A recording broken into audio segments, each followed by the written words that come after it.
It's like a stock market for racehorses. Morningline.io. Taken by the wind. This filly is doing super, and she really should be a grade 1 winner already. She goes out there and she's done everything right every time. Morningline.io. Buy, sell, trade, own the game.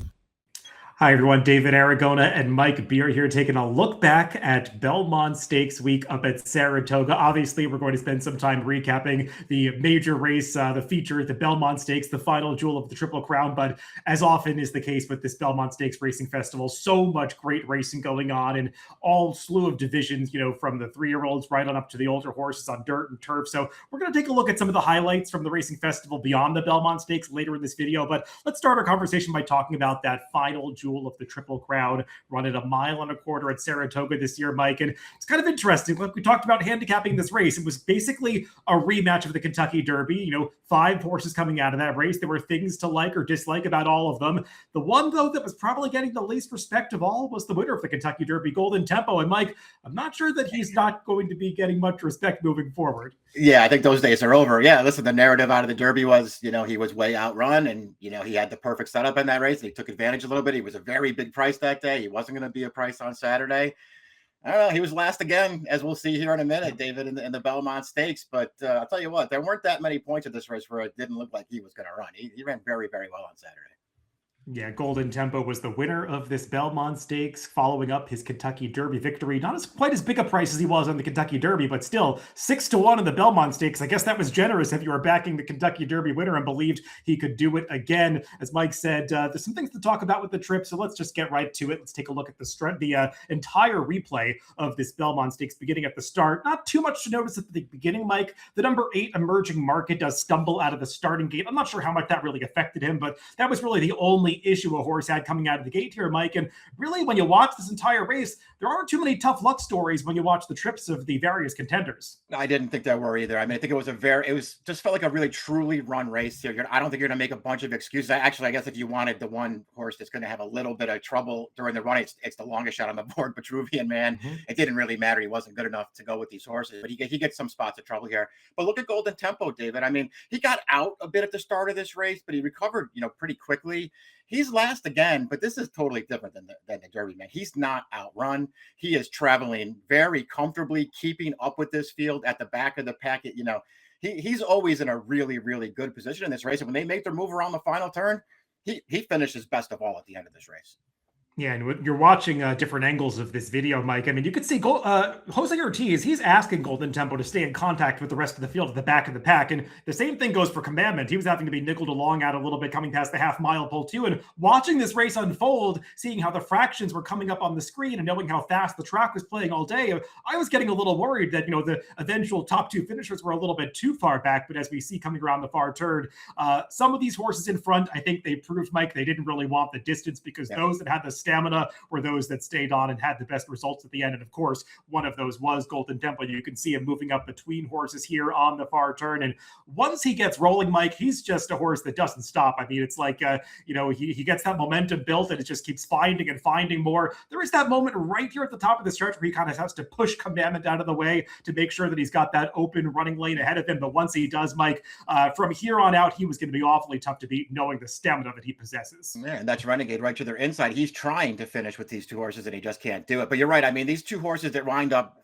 finishing 1-2, they both settled at the back of the pack early. They moved in tandem around the second turn, right together every step of the way from the final turn all the way down to about the 16th pole.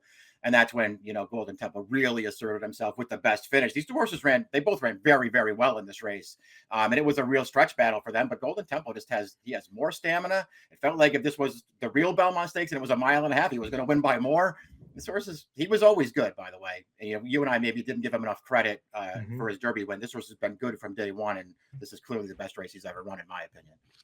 And the questions will forever be out there, Mike. What would have happened if this was a traditional Triple Crown run at Pimlico, and then the 1.5 miles at Belmont. And, maybe he would have competed in all 3 legs if that were the case. You never really know how connections would have played it if tradition was in place. But could he have done it? I don't know. The Preakness didn't come up the strongest race. Maybe he would have won that, especially given the way he ran in this Belmont. You have to think that he might have. But who knows, Mike? As you said, 1.5 miles seems like a horse. This is the kind of horse that would have loved it. But those are all questions that will never be answered. Here are the PPs of the top 2 finishers. And, Mike, as you were saying, I mean, Golden Tempo, he was a horse who was improving on the way into the Kentucky Derby, and he continued that improvement despite the fact that he got the trip in the Kentucky Derby, the perfect pace setup. He showed that he was a horse that didn't just luck into the trip, because he took another step forward. He didn't get any kind of perfect setup in this Belmont Stakes, but still earned the highest Beyer speed figure of his career, a 98. Far from a historically fast Belmont Stakes, more like one of the most historically slow Belmont Stakes. But Mike, I imagine this was a tough speed figure to make for any figure maker, because we didn't mention it when we're recapping the race, but you can kind of see in the replay there was some light rain falling. There was some stronger rain falling right before this race was run. They moved up the post time by about 5 minutes, which I'm sure impacted the handle of the race as well. So there were some difficulties in making this number, because it did feel like whatever moisture got into the track, it certainly slowed down the surface a little bit between this race and the rest of the day. Yeah, maybe that's true. I don't know. Well, who knows how much it affected everything. It's also, I think, maybe even more important than all that stuff, it's the only 2-turn race on the card all day at Saratoga. And so listen, up until this point, it felt like, at least in my opinion, I don't know, you and I haven't talked about this yet, Dave. I don't know if you agree with this or not. To me, Friday and Saturday, on the main track, speed was just deadly. You just had to be up close. And obviously the Belmont wasn't run that way, but again, it was the only 2-turn race on the card. And listen, the pace wasn't blazing. I don't think you would look at it and say it was run like the Derby was, that, totally fell apart late with a bunch of horses that seemed like they didn't want to go 1.25 miles. Didn't the same thing happen on Saturday in this race? I mean, there were a bunch of horses up front at the top of the stretch here who felt like they did not get this distance. Golden Tempo, Commandment, Renegade ran 1, 2, 3. They were the last 3 horses in this field up the backstretch, and they ran 1, 2, 3 in this race. Exactly, Mike. That's why I say it was a different track than the rest of the day, because this race just played out completely separately from the other races on the card. I mean, not just the running styles, but you could see coming through the stretch, these horses were just covered in dirt. I mean, it just looked like a different sort of track than we had seen early on, because you were seeing mostly clean faces win the races over the course of the week up until this point in time. Mike, I hope these top 2 get a rematch down the line, maybe 9 furlongs would make it a Commandment a little more competitive with Golden Tempo at the finish. It feels like 1.25 miles is really where Golden Tempo shines. So we'll see what happens if both come back in a race like the Jim Dandy. I know Brad Cox mentioned that maybe future targets at Saratoga could be on the agenda for Commandment. Mike, at the end of the day, Renegade, I mean, he was one of the favorites in the Derby. He went favored in this Belmont Stakes. I think a stronger favorite than even most of us expected him to be. And he just proved to not quite be as good as the top 2. I mean, you could make some excuses for the Derby. I saw no excuses for Renegade in this race. I think we might just have to reassess this idea that he's better than everybody else. Yeah, there's no doubt about that. I mean, and you could listen, it wasn't that hard of a, especially when you knew he was going to be the favorite, it wasn't that hard to make a case against Renegade going into the Belmont Stakes at a short price. He really didn't have. If you thought he had excuses in the Derby, that's fine. Part of me did think he had excuses in the Derby too, but doesn't change the fact that he had no edge on this field on the way into the Belmont Stakes. He hadn't run a particularly fast race on the way in. He still hasn't run a particularly fast race. He got a great trip in this race. He was right there with the 1-2 finishers at the 3/16 pole, and he wasn't good enough.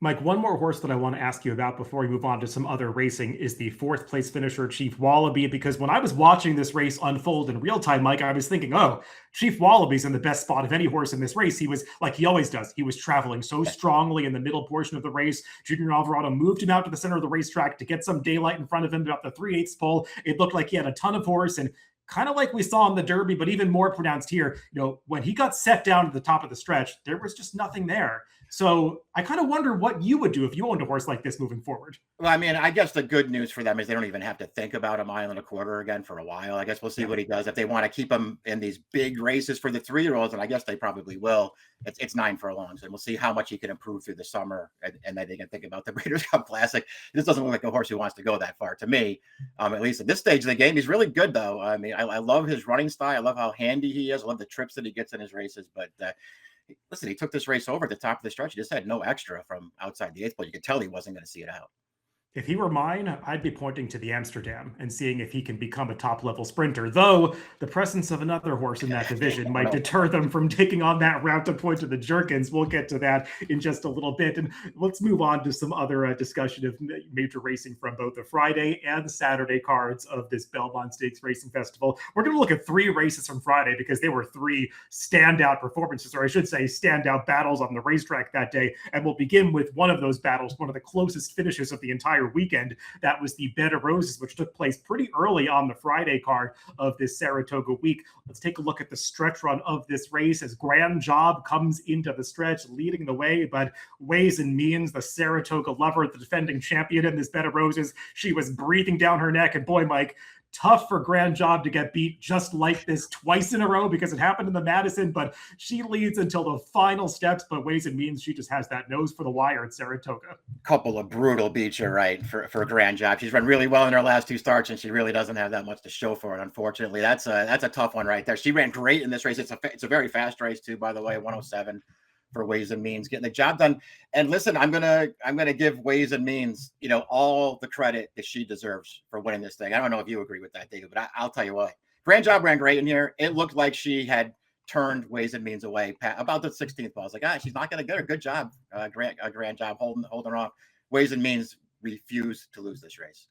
It was a fast pace, and I like the tactics on Grand Job because they didn't try to slow it down too much. They tried to just break Ways and Means. I mean, they went fast, 43 and change, I think 107 and change to the 6 furlongs. And, typically when you set those fast fractions and there's a pursuer, the pursuer gets discouraged. But Ways and Means, she did not get discouraged. She just came and got her at the end. They are 2 fantastic horses. It really does validate the huge speed figure that the Madison got earlier this year at Keeneland. So pretty exciting division to have such talented filly and mare sprinters out there. Moving on towards the Breeders' Cup. Let's stick with the fillies, Mike, but turn back to the 3-year-olds in the Acorn, but they took the spotlight on Friday, kind of the female counterpart to the Belmont Stakes. This one going the 9 furlong distance, same as the Kentucky Oaks. Let's take a look at the stretch run here, and kind of like the Belmont Stakes, this was a rematch of the Kentucky Oaks. Some of the top finishers from that race coming back to, try a different configuration, certainly different field size, just 5 participating, and clearly always a runner. She was supported by the bettors, trying to make it 4/4 in her career. But one of the horses who was behind her in the Oaks, Counting Stars, got a slightly different trip with the rider switch to Irad Ortiz, and apparently made all the difference. Yeah, she was always in a great position in this race, swung out with plenty of time to get clear this time, and had plenty of time to run by this horse. Just a super strong finish for this horse. Just ran right over the top of 2 really nice fillies. Mark Casse, he had himself quite a weekend at Saratoga.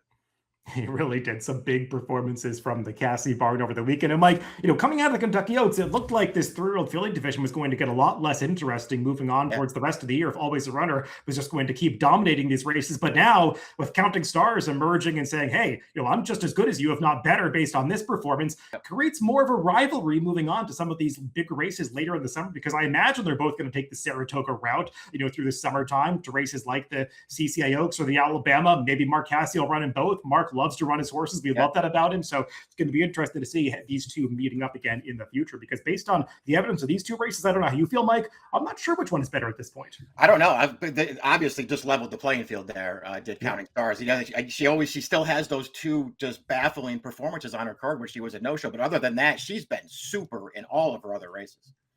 Well, speaking of big performances from the Mark Casse barn, I don't think any of the Casse trainees were more impressive than his winner of the Grade 1 Ogden Phipps on Friday. We'll take a look at the stretch run of this race, Mike, and it was just basically a one-horse affair. You could tell that from early on in the race, the way that Nitrogen was traveling on the front end, the fact that they just had the confidence to send her to the lead in a race where I don't think anybody would drawing it up on paper saw her as the outright speed of this race. But once she got to the front end, there was no stopping her. Yeah, you can see she drifts out in the lane. She's wont to do that even in her best races, but it did not matter at all. I mean, the final time here, 1:46.3, just to tick off the track record. I know the track was playing fast, but that's amazing for a horse in this division, considering, what we had seen early in the year, Mike. We were getting kind of down on these older fillies and mares. Suddenly, it doesn't seem competitive at all. Yeah, this seemed like a division that was maybe going to be wide open for the second half of the year. Now, maybe it's not. Of course, Nitrogen's going to have to prove that she can do this outside of Saratoga. Maybe she will, but I'm with you, David. The way the race played out early, especially as they were headed to the first turn and I saw Jose Ortiz making the lead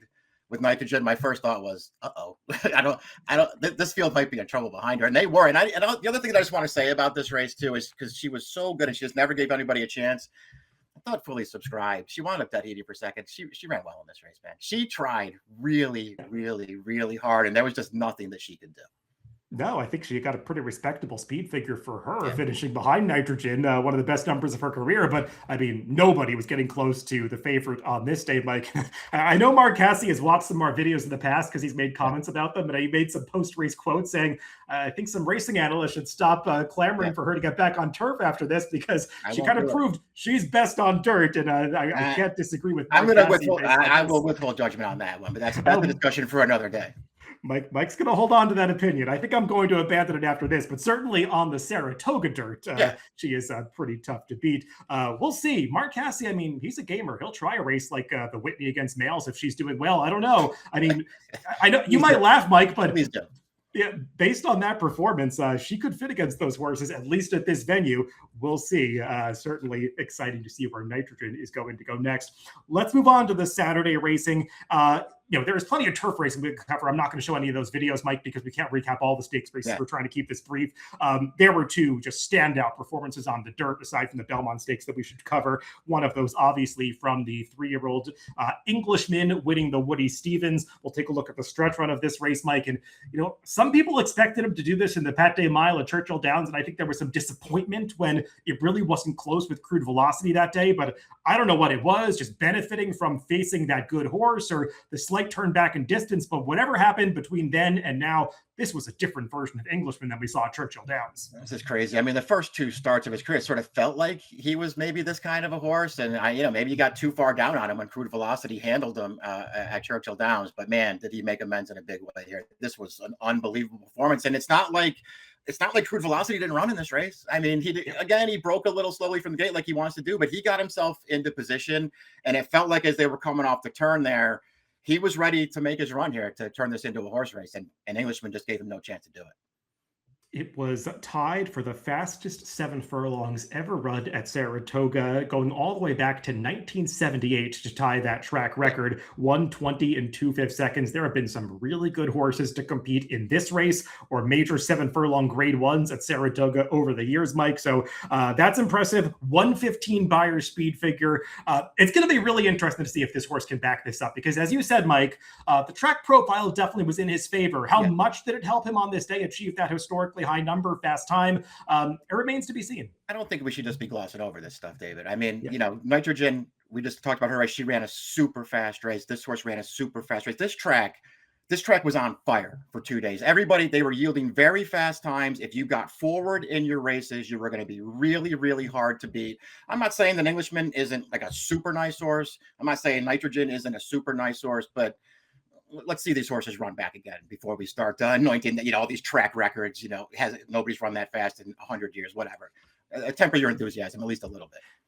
Yeah, no, track records don't mean much to Mike Beer, but speed figures mean something too. But yeah, you want to watch the visuals. You want to see how the races play on the day. And yeah, when you see this happening over and over again, these blowout victories, these historically fast times, you do want to maybe downgrade each individual one a little bit. But still, that's not, that's not getting away from the point that Englishman is a really talented horse, and he's going to be awfully tough to beat in this division for the rest of the year. I'll be intrigued to see if he's able to back this up. And then rounding out the stakes action that we're going to discuss from the Saturday card, the Grade 1 Met Mile. This one won by Nisos. And Mike, I'm going to have to revise my opinion of this horse because I was a little down on him moving into this race. I hadn't necessarily been impressed. We'll take a look at the stretch run of Nisos winning this Met Mile. And not only was he really good in victory, Mike, but I also just loved this ride from Flavien Prat, who sent the horse away from the gate just enough to secure his position early, but then backed off, came around, had the confidence that Nisos could handle making those multiple moves in the race, and boy, he certainly could. Yeah, this race, I was going to say, I mean, Nisos is a super nice horse anyway, but this race, you got to give at least some of the credit to his rider for this race, because Pratt did everything right. And you and I, had discussed this when we talked about the race ahead of time, David, that these races out of the chute there at Saratoga, you got to get position early. Pratt was very, very aware of that, and he had the horse underneath him to do it, that he could send them first, let some other horses go, get to the outside again when it was time, and he just blew this field away. And on these big days, Mike, it is nice to see the best horses run their best races. And we saw that out of Nisos. You could say that the three most naturally talented horses in this Met Mile finished 1, 2, 3, with Knightsbridge finishing second and Journalism finishing third. Maybe they all weren't at their very best, but they felt like the horses coming in with the highest ceilings, and they completed the trifecta. Nisos, he was decidedly best on this day. It does really feel like the mile is the best distance for him. So it's going to be interesting to see what they decide to do with him the rest of the year, Mike. He's already won a Breeders' Cup Dirt Mile. Bob Baffert has toyed around with the idea of trying to get him to go 1.25 miles to point to the Breeders' Cup Classic. Those are questions he'll have to answer down the line. But at this distance, I think he's proven now that he is the best horse in the country. Yeah, it does seem like he's so good going shorter distances. But I guess as far as his connections are concerned going forward, I mean, there aren't that many more one-turn races that they can run this horse if they want to get to the Breeders' Cup. Well, that's going to wrap up our recap of this Belmont Stakes Racing Festival. Everybody, drop us a comment down below. Let us know who you were most impressed with from Belmont Stakes Week. Was it the final leg of the Triple Crown winner, Golden Tempo? Somebody else? Drop us a comment down below and let us know your impressions of all this great racing from the Belmont Stakes Racing Festival up in Saratoga.